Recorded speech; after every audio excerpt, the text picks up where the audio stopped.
So the PJC inquiry was effectively looking into the education and professional standards of financial advisors. There's been a lot of discussion and debate over many years regarding the level of education and standards for financial planners. We all know about RG 146 and unanimously that is accepted as being a very low standard, and the government has decided to do an inquiry into those standards and make recommendations for what the industry should do, and that's what this PJC report is all about. Some of the key recommendations from the report relate regarding new education standards for financial planners. They also talk about the introduction or establishment of a Financial Professionals Education Council to oversee those education standards, and a requirement for professional bodies to be approved by the Professional Standards Council. The education standards are more than just literally a training course. So what the PJC has decided to announce or make recommendations on is basically 4 key components. One is that education has to be at a degree level, so it has to be a relevant degree requirement in training. Then the individual has to complete a professional year, so get experience. They then need to pass a registration exam, and they need to be a member of an approved professional body. So there are 4 key requirements that a financial planner will have to meet in order for them to be able to be a financial planner and provide advice to Australians. The PJC has recommended these requirements for new financial planners, but also has considered that with existing financial planners there is need for a transition or a pathway. In terms of a time frame, the PJC has recommended a transition up until 1 January 2019. But also, it also has recommended that existing financial planners will not necessarily have to complete any further education.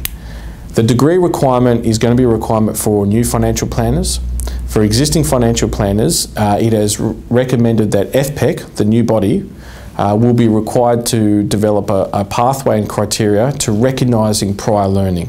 So existing financial planners, if they meet the criteria of their existing training and education and a mixture of experience and ongoing CPD, may be able to continue without further study. But I must stress that that criteria has not yet been established. The PJC report has made a recommendation that FPEC are to develop that criteria, and they've given them until 1 July 2016 to do so. So for existing financial planners, there is a period of time until 1 January 2019 to transition, with recognised prior learning as part of that process.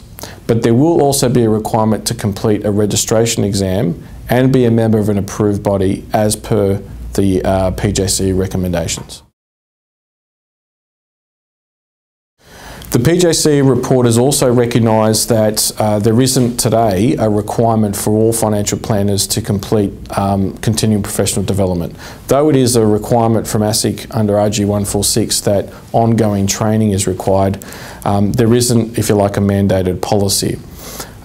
What the PJC has recommended is that all advisors must complete continuing professional development, but that policy and criteria should be developed in conjunction with FPEC and professional bodies. The PJC report has made a recommendation for a registration exam, and it has recommended that it applies to both existing financial planners as well as new. There isn't much more detail than that. It has recommended that it will be the responsibility of FPEC to develop this exam.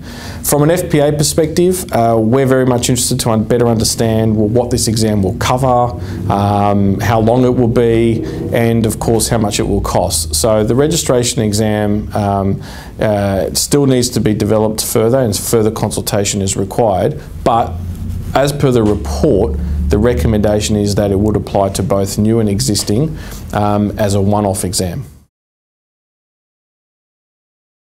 So the PJC report has recommended that financial planners must complete a professional year. This is not uncommon with many professions, and it does relate to gaining a bit of experience before you're able to provide advice directly to consumers. The professional year, again, the report hasn't detailed the actual criteria for the professional year. That's something that FPEC will be required to develop in conjunction with professional bodies. It would, for example, undoubtedly include the requirement for supervision. So you have an experienced financial planner that would supervise the year or the professional year for a new financial planner. And it's quite possible that it may include some assessments in order for that individual to pass during that year. But that's something still to be developed, but it's something to be applauded that there is a professional year requirement for financial planners going forward. The PJC report itself is purely a report and recommendation for government.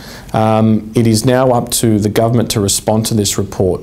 Generally speaking, the government has about 3 months to respond to the report. With the report announced or published, if you like, at the end of December, we're anticipating that the new Assistant Treasurer would respond to the report probably around March, but could be quite longer, but at least by March we're hoping that there would be a response to the report.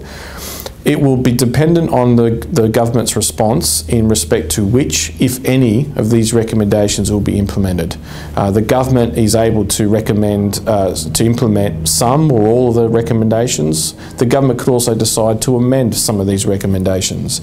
And obviously, between now and then, there will be major consultation with government, and industry in respect to these recommendations, the implications of these recommendations, possible costs, issues to consider, risks, and the process in which it should be implemented. Equally, the timeline that the PJC has recommended for this all to take place may be renegotiated. So there is a question mark as to whether or not there is enough transition time between now and January 2019 for all this to be implemented.